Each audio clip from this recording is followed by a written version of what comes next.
Hey, this is John Young, and this is the first part of a three-part series talking about pricing your DJ services for 2023 and beyond.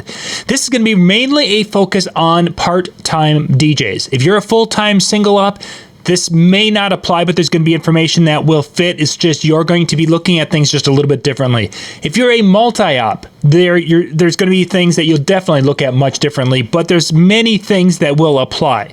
This is going to be part one of three. The first part, we're going to talk about the value of your time, how much your time is worth. Second part, we're actually going to dig in and look at the numbers of what it costs to produce a show. And in the third part, we're going to look at how you evaluate what your market can sustain as far as pricing and numbers. So let's jump into our first part here, talking a little bit about the value of your time. Now, this is aimed again for part-time DJs, which means I'm making the assumption that you have got some sort of a job during the week that you are doing. This isn't for those of us who are only doing this as a full-time income, meaning that DJ is like 90% of our income, and maybe we have a little side thing here or there. That's the side hustle. This is for those of you who the DJ is the side hustle. So first off, we need to look at what is your time worth? If you're doing a typical wedding, and that's generally what a lot of us do out there, if you're doing weddings and such, you're probably going to have between the day of and a little bit of prep time, somewhere in that 20 hours worth of time involved with a Saturday production of a wedding. Fridays are going to be the same thing. It's just, this is the time between your sales time, your planning time, and your prep, and you're getting loaded and getting to the show and getting all set up. Obviously, in different locations, it's a little bit different. You may not have as long of a day, but in the upper Midwest, our day of can be 16-hour days, unfortunately. Most of them are somewhere around 12 to 14-hour days from time I leave the house until I get back. So you have to account for that time. That's not something that is there to give away, because I'm taking that time away from somewhere else. Whether it's my me time, whether it's my family time, whether it's time I could be doing something that I enjoy more than DJing. That's time that's being taken away. So we've got all that amount of time. Now, how can we kind of figure out what our time is worth? Well, if you have a day job, as an example, you pretty much know what you're being paid for that job. And what you're making on the weekends, obviously you'd want to exceed that pay. Otherwise, it would be like, okay, so I work a $20 an hour job during the week, and then on weekends I'm making $10 an hour to be gone all day on a Saturday. Yeah, that doesn't pass the smell test.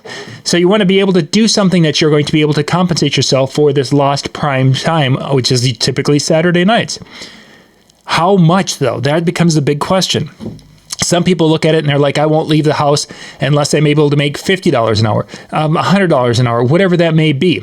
Well, let's just look. If you would add a second job on a Saturday, even in rural Minnesota right now, it's really tough for these businesses to be paying someone $15 an hour. They're going to be paying someone probably $17, $18 an hour, in obviously different locations around the country.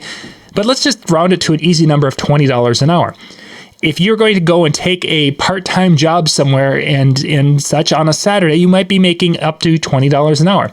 Think about this now. If I've got 14 hours of time, I leave at noon and I don't get back until 2 in the morning. Very common hours for what we do, unfortunately, here. If I'm doing ceremony and the cocktail dinner reception, I've got 14 hours of time away from home. So at $20 an hour, that's $280 just in that little aspect of it. Well, I'm pretty skilled at what I do, so my $20 an hour time rate, I feel, would be for something I should be compensated much more on a professional level, because I have put in hours of training. I have years of experience and such. I don't think for an experienced DJ asking somewhere in that $50 to $100 an hour is out of line whatsoever. So let's just look at $50 an hour. What would that end up being? That means that $700 of that is what I would be, in essence, compensated for just my time. That's at $50 an hour, but I'm really good at what I do, and you probably are too. If you've been out there and you've done this for a while, and you have gone and you've learned and you've increased your skills and ability, asking $100 an hour to be compensated for your time is not out of, now we're looking at $1,400. And some of you are going to say, well, but I don't get paid to travel to my day job. That's true. So let's just look at the actual time on site. Again, for me, that can be 12 hours without batting an eye. 12 hours on site. I'll go with that. 12 hours on site at $100 an hour. That's $1,200 just for my compensation for the day. Now, for some of you are going to look at that and say, oh, that's way, way too high. Well, that $1,200 has to not only encompass my time of the day on the day of, but it's also going to have to encompass my time of getting prepared to go and do my different little things that I do during the week, to get the gear cleaned up after the last show and get it ready for this show and loading and unloading and moving things around. That's all part of that process that I have to look at. Yes, that 12 hours on a Saturday is the time on site, but those hours have to compensate for all those other hours included. So it really becomes a situation that if you add those other hours, that $100 an hour starts to go down again. That $20 an hour starts to go down again. So it really gets to be a difficult thing to figure out exactly what your time is worth. What is your minimum that it's going to be, that it's going to take for you to go out and do things? The number of DJs that I talk to that are out there doing $700 and $800 weddings, and when they sit down and start figuring out their numbers and such, which we're going to do in an episode or the second part of this, they find out that they're making like $3 an hour for their time. That's the time of getting prepared for the event, doing the event and travel and all these different things. They're making like $3 to $5 an hour. And they're like, I never thought of it. I never looked at the numbers that closely to figure out that I could have been making more going and working for something with arches than they could DJing. It's really kind of a sad reality when we find this out and you get to that point. So you've got to figure out what your time is worth. Then we're going to add that into the formula for our next episode.